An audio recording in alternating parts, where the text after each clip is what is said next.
Salve, salve, TV Perifacom!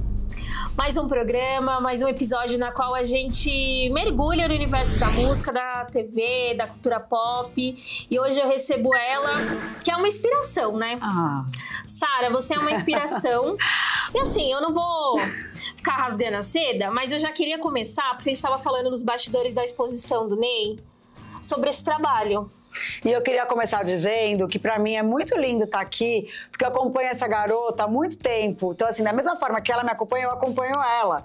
Então, quando ela me convidou pra vir pra cá, eu falei, só me fala a data e estarei lá. Ai, você é incrível. Eu adoro, eu acompanho o Perifacom, eu acompanho tudo que você faz pro cinema, pra cultura pop, pra música. Vi suas entrevistas com Boulos, inclusive. Assim, você, Andresa, é muito importante ter você como uma voz no audiovisual atual, tá? É muito importante mesmo. Vai chorar, cara. Aí ela foi na exposição do Ney Matogrosso e eu escrevi pra ela, ai, que legal que você foi, porque eu vi que você foi. É demais, né? É. O Ney é o máximo. O Ney é o máximo. Ele é essa pessoa desprovida de qualquer preconceito, desprovida de qualquer pré-julgamento. É tão bonito conviver com uma pessoa que não tem julgamento. Eu tô aprendendo tanto com ele, por conta... Eu conheço o Ney há muito tempo, né? Desde a MTV e tal. Mas por conta do filme a gente vem convivendo. E a exposição deixou todo mundo boquiaberto, assim.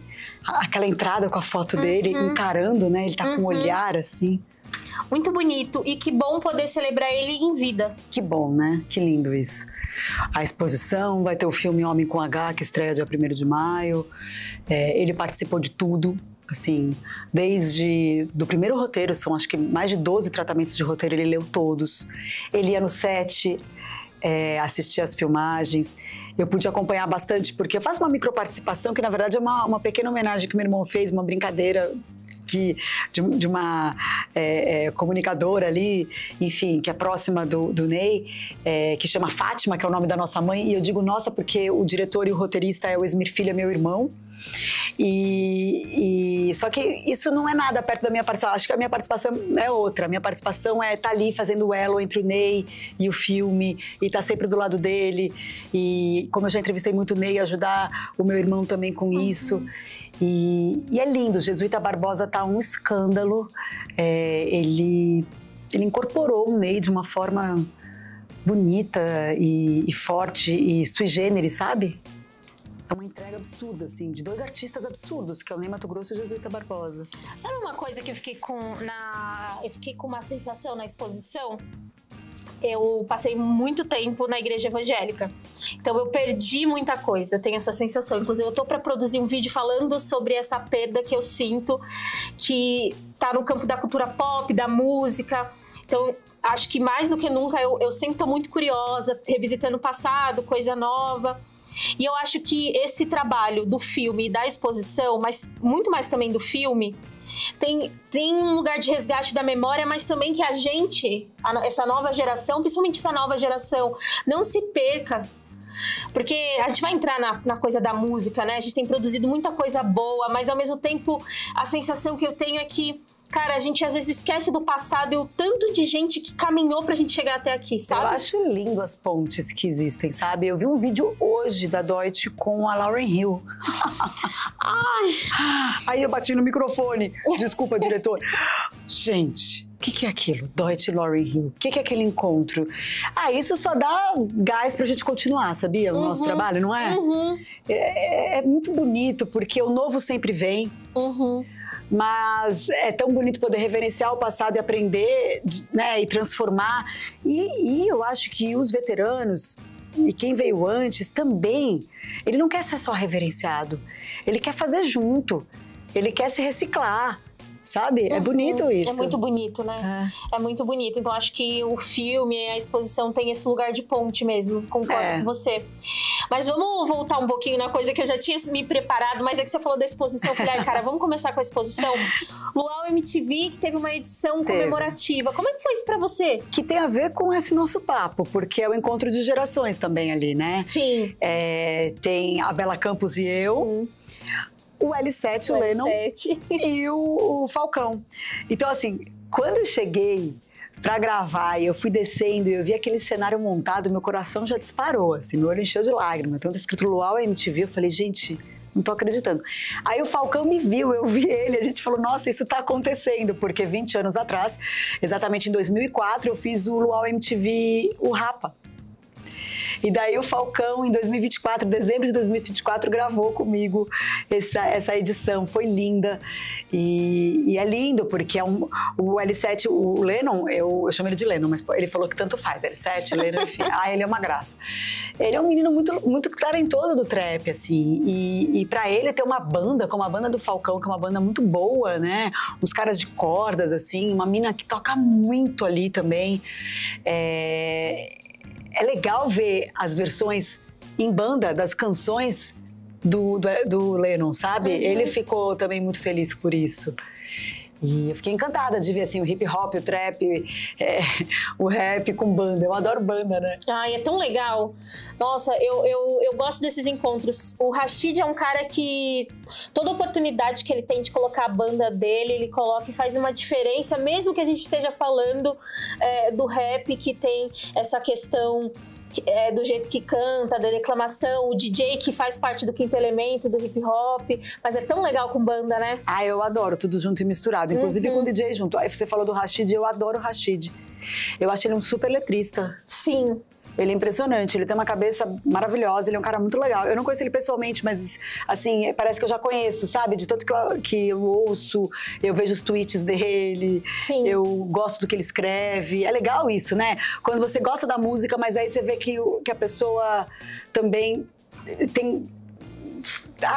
usa a voz dela também para outras coisas, não só para música, mas para falar de outras coisas. Eu gosto do Rashid, por isso. Sabe essa coisa do encontro de gerações? A coisa do álbum novo do BK, e o pessoal ficou assim muito animado com a mistura, o sample, tipo, colocou a Evinha, e aí a Evinha parou no Top Brasil. É muito bom, é um poder que tem que ser usado. O Emicida, uma vez ele falou assim para mim no meu programa: eu não sou um militante, mas se eu fosse militar por alguma coisa, seria pelo sample.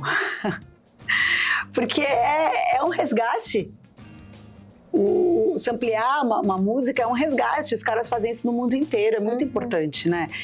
E o que ele fez com o Amarelo, por exemplo, com o Belchior, para novas gerações, para outras gerações, né? E ainda misturou Majur com Pablo, é maravilhoso.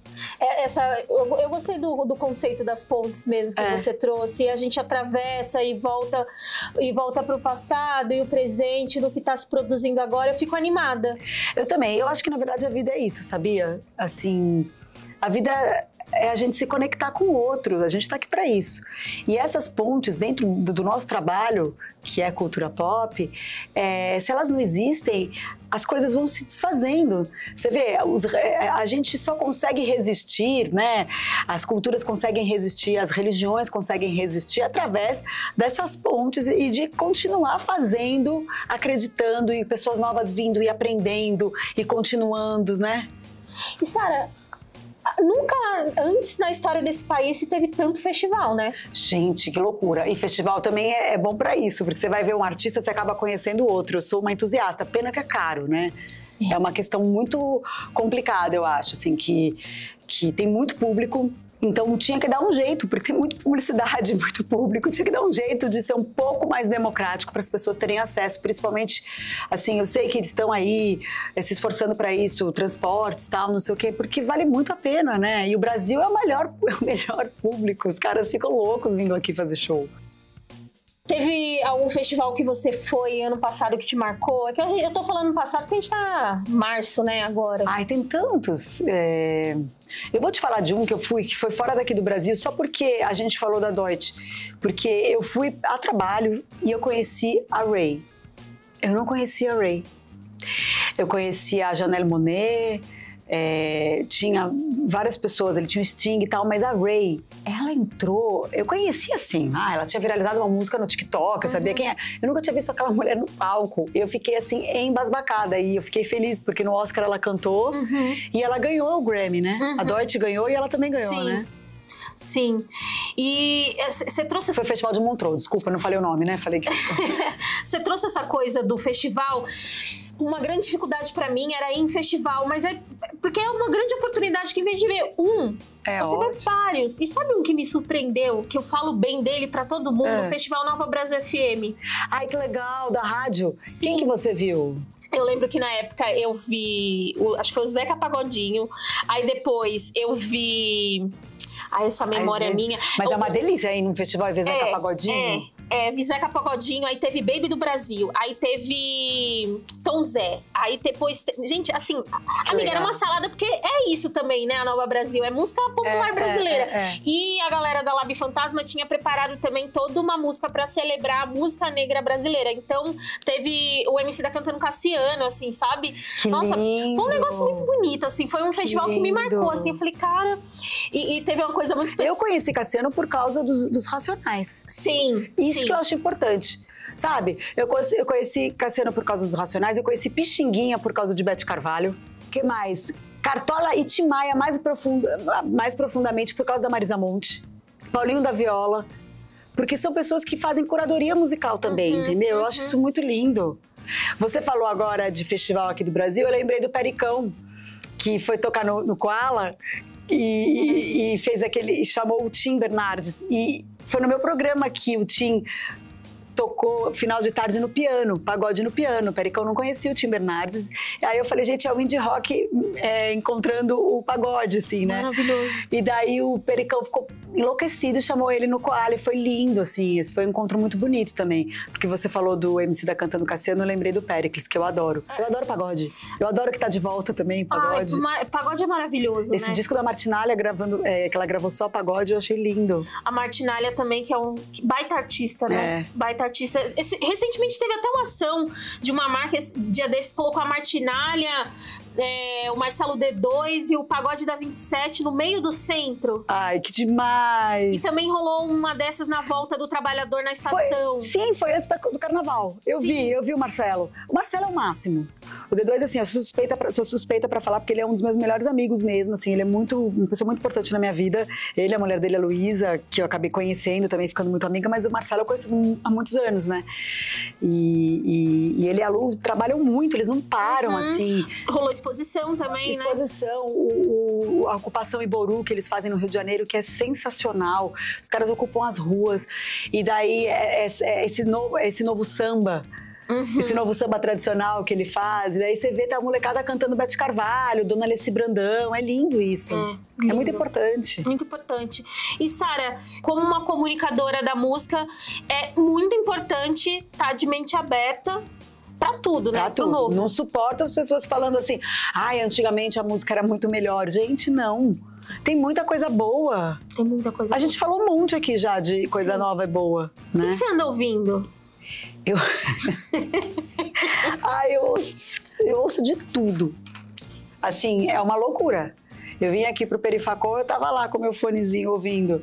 A minha playlist é uma loucura, porque é fonte de trabalho também. Então eu vou lembrando, sabe, de canções que sei lá, eu ouvia quando era menina e por que eu ouvia aquela canção. E daí hoje em dia meus filhos ouvem... A minha filha me trouxe Doit, a gente já falou do Doit várias vezes, mas foi a Chloe que chegou pra mim e falou... fenômeno, né? Falou, mãe, olha essa menina. E ela, 12 anos, mãe, olha essa menina. Não aguento. Eu adoro pré-adolescente, assim, quando tá interessado em música. Eu ouço pagode, eu ouço sertanejo raiz, eu ouço samba, eu amo samba, eu ouço funk, eu ouço rock, eu sou roqueira também, eu gosto de metal.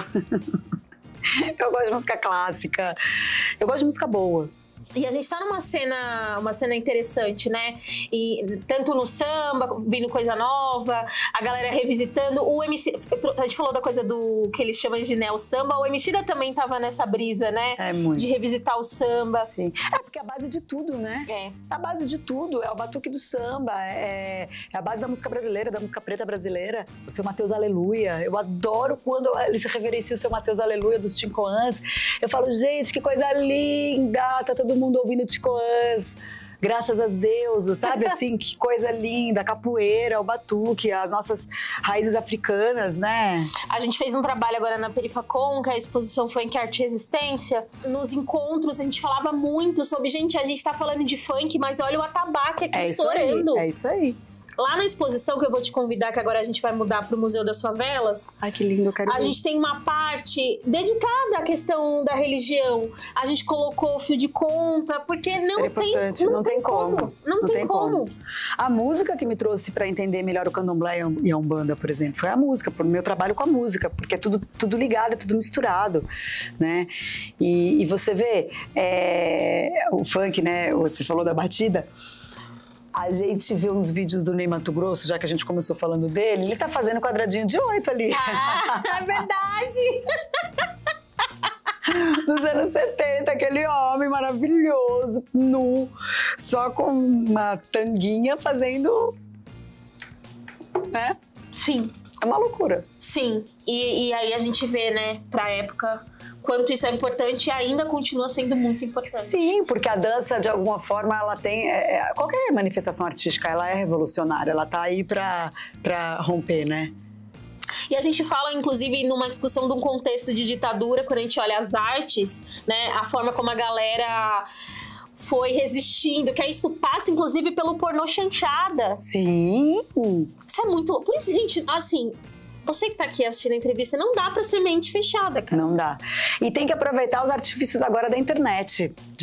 Olha, a internet é uma bênção se você souber usar. Tem muito registro legal, tem muita conexão boa que dá pra fazer, sabe? Mesmo que você não seja da nossa área, mas gosta, tá querendo entender, tá querendo ouvir, tem muita coisa legal. Agora eu tenho uma curiosidade. Série que tem pano de fundo musical? Não, pra mim qualquer série, qualquer filme tem pano de fundo musical. Sim. Juro, eu tô assistindo Queer, sei lá, eu já começo, nossa, começou Nirvana, isso aqui, aí eu fico...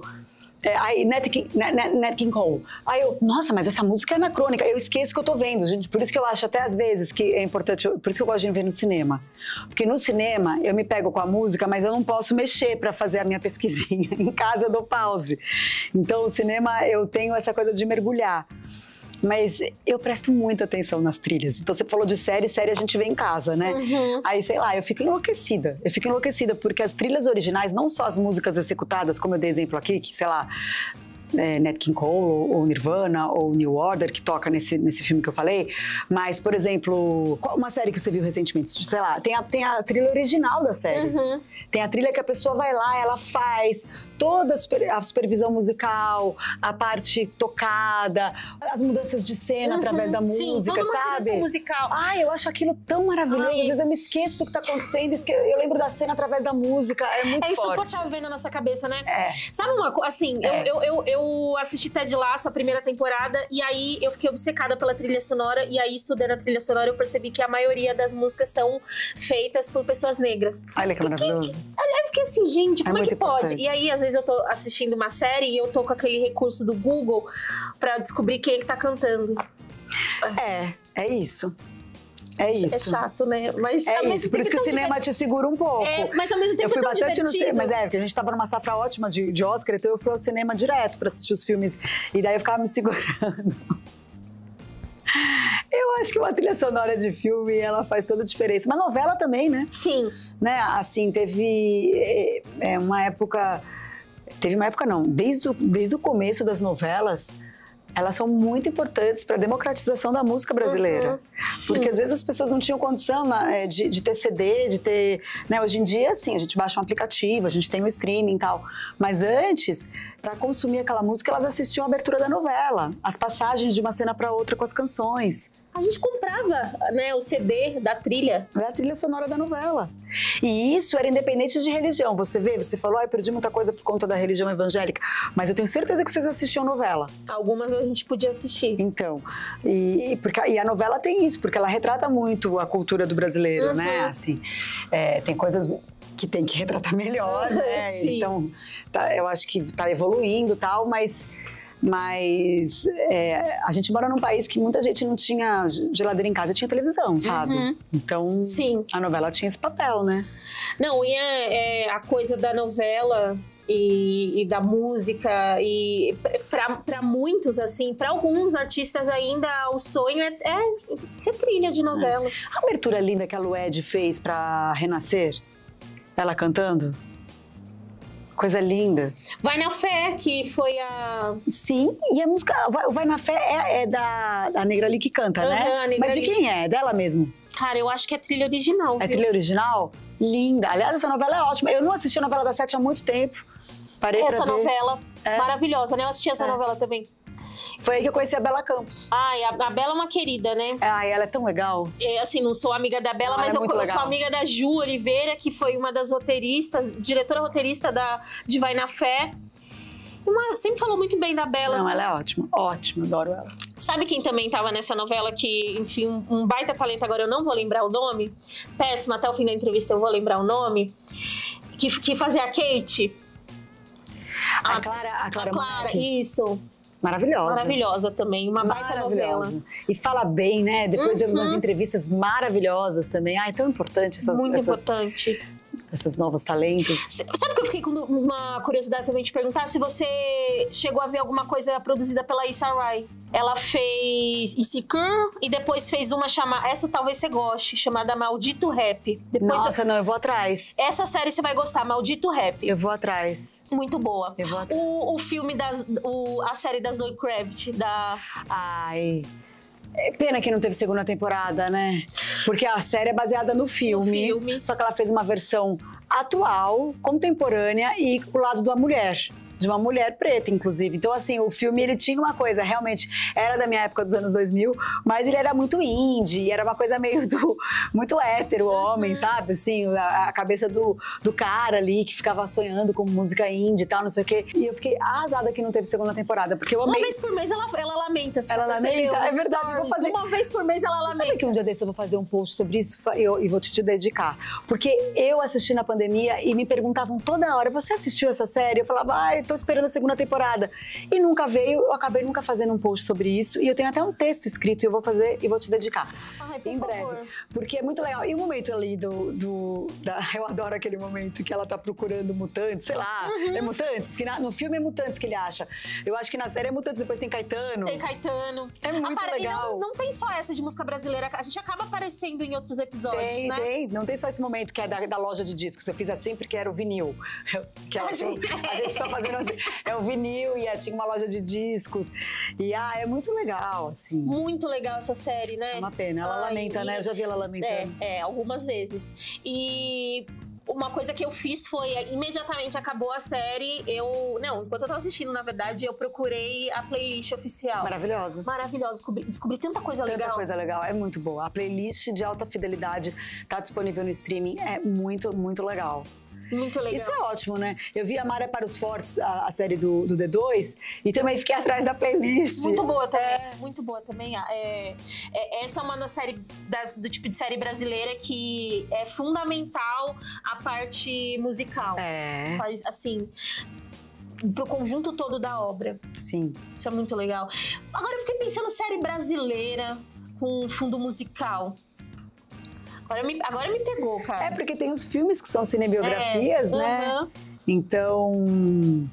Mas série, eu acho que tem essa Maré para os Fortes, que tem um fundo musical bem importante, né? Importante. Claro, a trama é outra, roteiro do D2 e tal, aquela mãe maravilhosa, mas gira em torno dela, mas a trilha, ela tem um papel muito importante. Uma das coisas que eu tinha separado pra te perguntar era se você tava empolgada com o cenário musical atual. Aparentemente sim. Sim, isso é bom. Isso é bom, cara. Eu gosto e fico cada vez mais ouvindo e correndo atrás. Não é a minha área, porque o meu programa de música é sobre memória afetiva musical, então o que eu faço são as pontes. Eu chamo a nova geração para falar o que tá na memória afetiva deles. Entende? É assim que eu consigo ir atrás. Porque meu programa não é de novidades, né? Como é que fala? De lançamentos. Eu não falo sobre lançamentos, falo sobre memória afetiva musical. Mas isso é o meu programa, o Minha Canção, né? Que tá na 16ª temporada, tá estreando agora a 16ª temporada, que tem no podcast, no YouTube e na Rádio Eldorado, que eu adoro a Rádio Eldorado, tem uma curadoria musical maravilhosa, eu aprendo muito. Também. Gente, a gente fez um especial sobre os pilares do funk, desde os anos 60 até hoje, que assim, eu fiquei tão feliz, são 2 episódios, eu acho que foi na 13ª temporada, já nem lembro, mas eu até hoje falo desse episódio, desses 2 episódios que acabaram virando um especial, porque eu aprendi muito. Eu aprendi demais, sabe? E tem isso, eu gosto da Rádio Eldorado por causa disso. Então, sei lá, a gente fez o especial da Chaka Khan, aí eu fui atrás, você viu o Tiny Desk dela? É maravilhoso. Acho que não. Nossa, mas eu sou tão viciada em Tiny Desk, então, é tão maravilhoso, da Chaka né? Khan. Ela é incrível. Aí você vê que, tipo, é a cantora das cantoras, que todo mundo adora, que, tipo, a Whitney era fã. Aí eu tô fazendo o especial agora da Whitney. Ainda não gravei, tava antes. Você gostou do filme? Eu gosto de algumas coisas do filme, mas eu acho ela muito maior do que o filme. E eu acho que também tem uma coisa muito complicada, que eles reprimiram muito a Whitney. A Whitney não podia ser quem ela era, né? Com todas as questões dela, como mulher, com a sexualidade dela, enfim. Então, fica uma coisa muito... Eu acho isso complicado. Mas, enfim, tô estudando aqui, vendo que mulher, né? Aí, a Roberta Fleck, que eu vi um post muito legal que vocês fizeram quando ela faleceu. Eu falei, ai, que legal, gente, a molecada da Perifacom falando da Roberta Fleck, que é esse ícone, né? É uma das versões mais lindas de Killing Me Softly. Já que a gente falou de Lauryn Hill, que também tem essa versão linda dos anos 90, que eu cresci ouvindo, mas a Roberta Fleck, o que ela fazia com Donny Hathaway, e um curto espaço de tempo de vida o Donny Hathaway teve. Ela viveu bastante, né, graças a Deus, mas ele não. E o que eles fizeram juntos ali, nossa, que coisa linda, assim. Aí é isso, a gente vai entendendo. A Chaka Khan é um exemplo muito legal de uma mulher que tá aí, viva, comemorando 50 anos do álbum dela de estreia e fazendo Tiny Desk com uma molecada da pesada, sabe? Sim. Eu acho o máximo, Andresa. Esses dias era pra ser aniversário da Nina Simone, né, cara? E você falou da coisa da Whitney e agora eu tô imersa, assim, Você já viu o documentário dela? Sim. É maravilhoso, eu quero ver de novo, fiquei com vontade. Nossa, mas é forte, É né? forte, mas aí tá na coisa que a gente tava falando, que geralmente quando a galera vai fazer cinebiografia fica uma coisa chapa branca. O documentário não é? Não é. Não é? Não é, ele é tipo, ele é um soco no estômago. Eu acho que tem um antes e depois. O documentário da Amy também, não a cinebiografia. Cinebiografia é muito chapa branca. Tem vários furos no roteiro, eu não sei se... não é nem furo, eu acho que foram escolhas, mas escolhas erradas. Porque como a Amy teve também uma... Foi curto, infelizmente, o tempo dela aqui, né, nesse plano. E o que aconteceu foi que a gente lembra. Eu lembro muito, por exemplo, do discurso dela no Grammy em 2008. Aí o cara vai lá e muda o discurso. Fala, como assim? Porque no roteiro eles fizeram ela terminar antes, como se o cara também fosse muito bonzinho. Ele que achou melhor terminar com ela, o Blake ou o Frank? Não, Blake, que foi um horror com ela, Sim. O pai, enfim. Não tô falando da cinebiografia, mas o documentário da Amy que ganhou o Oscar, que eu acho que foi 2015, o documentário também é muito bom, porque também não é chapa branca. Esse da Nina, sim. O da Nina, eu acho obra-prima, tá? É maravilhoso e ela é muito à frente do seu tempo. Eu escrevi esses dias falando que a sensação que eu tenho é que a Nina era uma viajante do tempo. Lindo essa definição, porque o que ela fazia no piano, sei lá, é um negócio fora do normal e autodidata, né? Sim. Ela diz que a professora, a primeira vez que quando a viu tocando, falou: quem é essa mulher? Quem é essa menina, né? Ela era uma menina. Era uma menina. Mas ao mesmo tempo é isso, né? Acaba passando por N questões que geralmente mulheres negras vão passar. Muito difícil. E aí vai se deteriorando a mente, né? A mente vai deteriorando, não tem o recurso certo para medicação. As pessoas não levam a sério. Até tem, às vezes, no caso dela, já estava com dinheiro para isso, mas não levavam ela a sério. A Bessie Smith também. Eu li a biografia dela, que foi traduzida pela Stephanie Borges, que é maravilhosa, uma tradutora ótima. Sim. E, cara, eu chorava de emoção, de tristeza, de tudo, assim, porque uma cantora pioneira dos anos 40, 50, acho que anos 50, e ter o fim que ela teve por conta de bebida e por não ter sido levada a sério, e é muito complicado, né? E é importantíssimo a gente falar sobre isso, né? Super importante. E por isso que é importante também dizer que a Chaka Khan tá aí, né? Tirando onda, sabe? Para as pessoas lembrarem também, né? Eu sinto que a gente traz isso de uma geração antiga, mas a gente vê, por exemplo, vou usar a Ludmilla como exemplo, né? Que toda vez que querem atacar ela, acabam atacando o fato dela ser uma mulher negra, né? Que já passou por tanta coisa.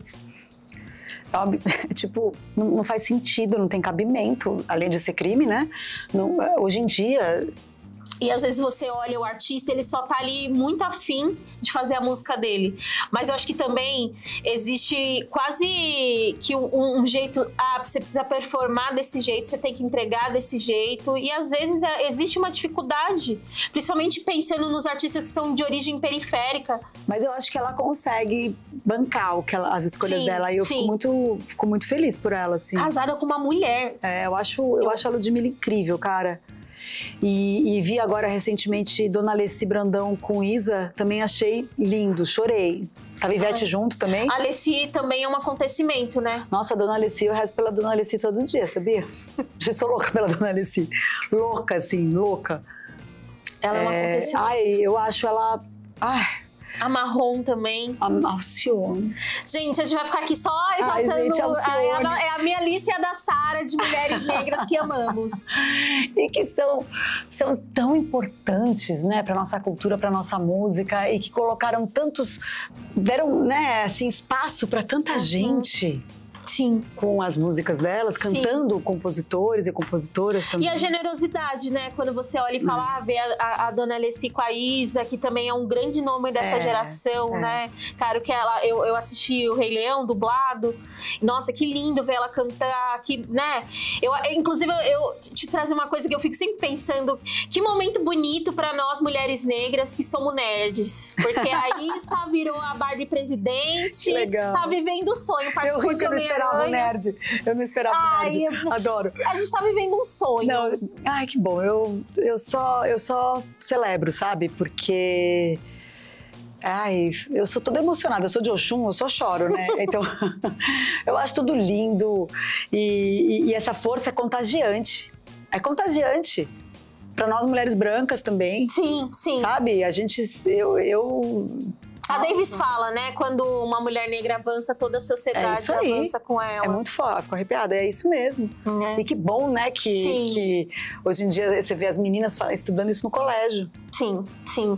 E a gente tá falando essa coisa da geração. A gente já... 20 anos já sem MTV, né?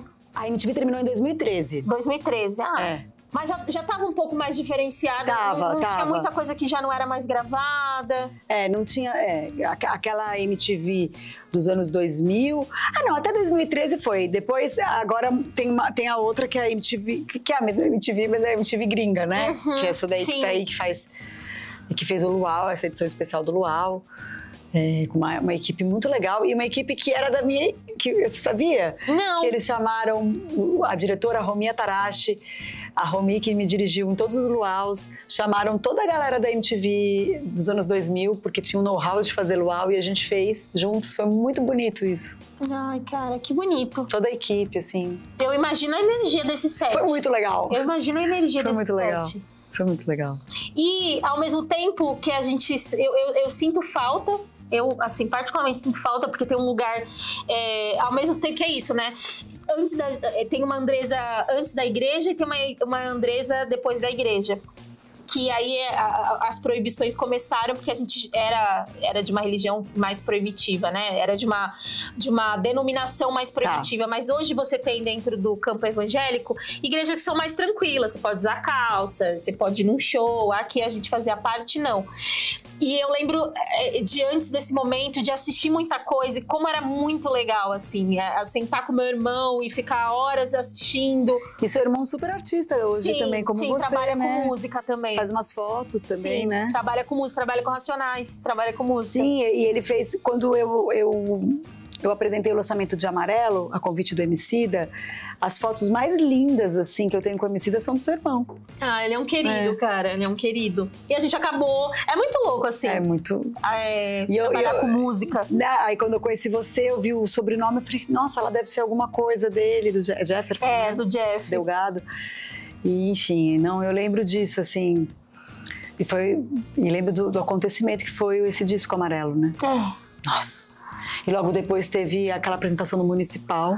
Você tava na apresentação do Municipal? Tava, porque eu apresentei o lançamento. O Emicida me convidou, então eu fiz a apresentação do lançamento. O Municipal foi, tipo, 2 dias depois. Cara, pra mim foi muito especial. Foi muito especial. Primeiro que era a primeira vez que eu tava indo no Municipal. E tem isso, muita gente, Muita gente, né? Ele falou isso. E aí, os vitrais... Nossa, que coisa linda. Todo um acontecimento. E eu acho que essa... E lá fora lotado. Lotado. Nossa, foi muito bonito. E depois veio a pandemia. Pra nós que trabalhamos com música de alguma forma, né? Foi também um momento onde não só música, mas o entretenimento no geral, né? Foi um momento onde a gente entendeu a importância, porque foi onde se consumiu mais música, se consumiu mais série, mas também quanto essa indústria passa por momentos, assim, delicados, né? Muito delicados. Agora, isso que você tá falando é importante. Acho que a pandemia, ela escancarou que, assim, a pessoa pode ser a mais... preconceituosa, a mais conservadora, mas ela não vive sem música. No fundo, ali, ela não vive sem uma novela, ela não vive sem uma série, ela não vive sem uma música. É impossível. É impossível viver sem isso, sem ler um livro, não tem como. Então, assim, por mais que o audiovisual, que a música, que a cultura tenha sido marginalizada naquela época da pandemia, ficou escancarado que ninguém vive sem isso. Ninguém vive sem isso. Porque é uma questão de ter, brilho na vida, sabe? Da vida fazer mais sentido, porque a pandemia foi muito cruel, foi muito difícil, foi um negócio que até hoje a gente ainda tem marcas, a gente ainda não entendeu direito o que aconteceu. E se você não ouviu uma música, você podia pirar ali, né? É isso, é um lugar de muitas marcas ainda que a gente vai entender. E agora a gente está num governo que investe, né, em cultura, então é muito legal o filme Ainda Estou Aqui ter ganhado o melhor filme estrangeiro neste momento, assim. Que momento, cara. Porque potencializa tudo, porque as pessoas estão indo ao cinema, é muito bom. Eu tô super feliz, eu falei pro meu irmão, que bom que Homem com H vai estrear dia 1º de maio e nessa coisa quente do cinema. Sim, acho que foi uma vitória para todos nós que trabalhamos com cultura, porque foi o momento que a gente estava mais falando sobre cinema nacional, né? É muito legal. E assim, muitos cinemas estão voltando a fazer aquela coisa de quarta-feira ser R$10, que antes não tinha, porque não tinha público. Sim. Aí estão fazendo isso, o que é justo. É legal, R$10, porque o cinema é caro, né? Cinema é caro. Então, assim, aí o quê? A exposição do Miss, do Ney, que a gente falou agora, de terça-feira parece que é de graça. Sim. Então tem algumas coisas que, se a gente ocupa, a gente consegue a contrapartida, né? A gente tá caminhando pro fim da entrevista e eu queria te perguntar, nessa coisa da exposição, cinebiografia, quais 3 artistas você gostaria de ver uma cinebiografia? Pergunta difícil, né? Olha, eu tenho um artista que eu amo muito, que tem um filme chamado Moon Age Dream, que é o David Bowie, que ele tinha muitos registros, então ele fez um documentário lindo que estreou na pandemia. Eu não sei onde está disponível no streaming, eu vi no cinema, fui de máscara assistir. É lindo, é lindo. E também não é chapa branca, é lindo. Eu queria ver uma cinebiografia do David Bowie, porque eu acho aquela mulher dele maravilhosa.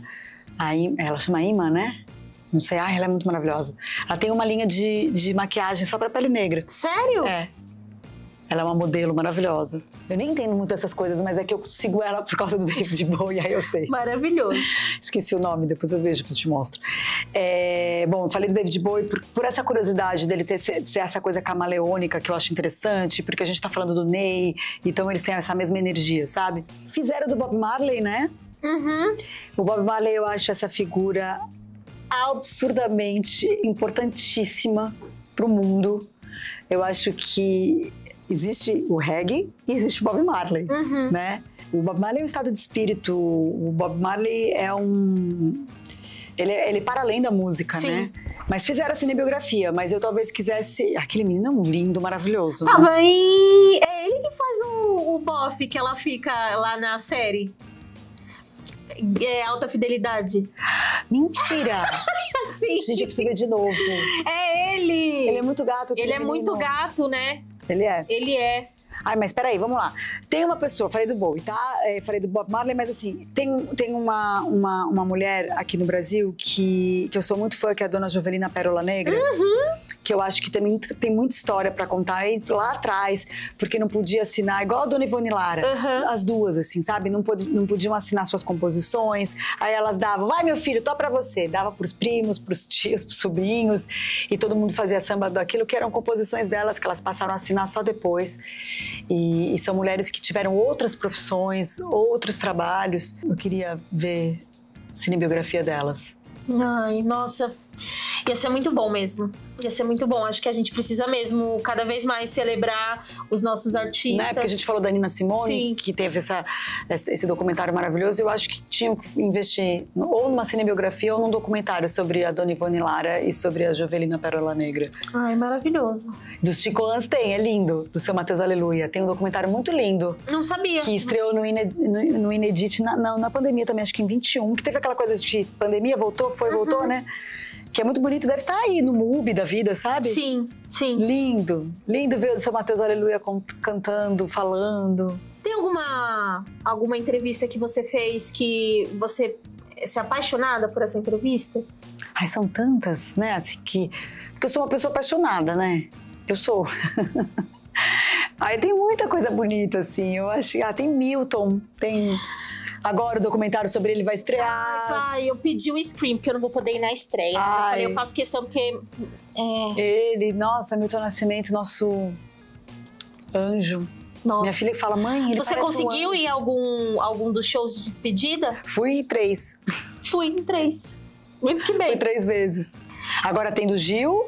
Tem do Tempo Gil. Rei, eu apresentei também o anúncio. Ai, não consegui, me chamaram, não consegui. E daí vai ter a estreia dia 15 de março. Eu não sei se já vai ter ido ao ar. A gente é depois, né? Teve a estreia, então, na Bahia, em Salvador. Eu lembro a primeira vez que eu vi o show do Gil, depois que meu pai faleceu. Nossa, chorei tanto. Um orixá, né? Vivo. Meu pai... Isso. Tá aí uma Seu pai coisa... gostava do Gil? Meu pai gostava. Me apresentou muita coisa boa, que eu gosto até. Fiquei até com o olho cheio de água, gente. Mas é que é muito bom, né? Porque vai te levando pra cenas e pra memórias. Você acessa memórias que você normalmente não tá acessando, né? Dizem que com perfume também tem isso. Eu falo dizem porque eu só tenho isso com música. Falo, o olfato, o cheiro, falo, é legal, mas eu tenho isso com música. Com música, né? Lógico, a gente ama as pessoas, a gente sabe o cheirinho das pessoas e tal, mas eu tenho isso com música, sabe? De lembrar exatamente o que eu tava fazendo. É muito bonito isso. Muito. Ele que me ensinou a gostar de rádio. Eu gosto. Rádio é bom, né? Rádio é muito bom. Rádio é bom porque você nunca sabe o que vai tocar depois. Nossa, isso eu é acho muito isso muito legal. É muito legal. Ai, Sara, e assim a gente encerra a nossa entrevista. Conta pra galera onde o pessoal pode te encontrar. Olha, que dia vai... Eu tô estreando a 16ª posição. Olha eu, 16ª posição, gente, gato falho. Ai, que vergonha, vou falar de novo. Eu tô estreando a 16ª temporada do Minha Canção, que existe em forma de podcast, antes do podcast ser o que é hoje em dia. E videocast que eu fazia, porque eu não falo sem ter uma câmera, né? Então eu já gravava em vídeo no YouTube, e hoje em dia tem até nome, videocast. Mas eu já fazia isso com Minha Canção, adoro. Que vai lá na Rádio Adorada, a gente finalizou essa entrevista você falando que adora rádio, então eu tenho muito respeito pela rádio. Eu tô com um projeto novo, que para esse ano, e daí quando estrear, quando eu começar a filmar, eu vou te mandar uma mensagem e daí eu vou te contar mais. Tá. Que eu não posso falar ainda direito. É ruim falar pela metade, né? Então, sim. Mas é com música. Ai, que maravilha. E nas redes sociais você sempre também tá falando, né? Colocando texto. Isso é muito bom também. Sim. Eu sou bem aquariana, né? Às vezes eu sumo, fico sem postar nada e de repente eu posto um monte de coisa. Maravilha. Sara, muito obrigada pela generosidade de vir trocar comigo. Imagina, foi um prazer. Adorei. E você que tá assistindo a gente, compartilha, curte, comenta, conta pra gente se você tem tem memória afetiva com música. Ah, e tem os 40 anos dos Titãs, eu fiz o documentário. Então tá no Disney. Tá aí um show. Já que a gente falou tanto de resgate, né? Tem o documentário sobre os 40 anos dos Titãs que eu apresento. Eu tô errada. Foram eles que abriram o show do Lenny Kravitz? Acho que sim. Dessa vez agora? É. Acho que sim, o trio, só os três, né? Foi bom também. Porque eles abriram pros Rolling Stones lá atrás. Sim, foi bom também, mas eu acabei vendo Titãs com a Fê em algum desses festivais também. Nossa, foi muito bom. Nossa, muito legal. Muito legal muito legal ver o Arnaldo Antunes e o Nando Reis juntos com eles, assim, né? Nossa, foi assim, muito legal. Vou assistir o documentário, tá na Disney, né? Tá na Disney. Tá na Disney. É isso, gente. Muitas indicações. Puxa o caderninho, anota tudo e até a próxima.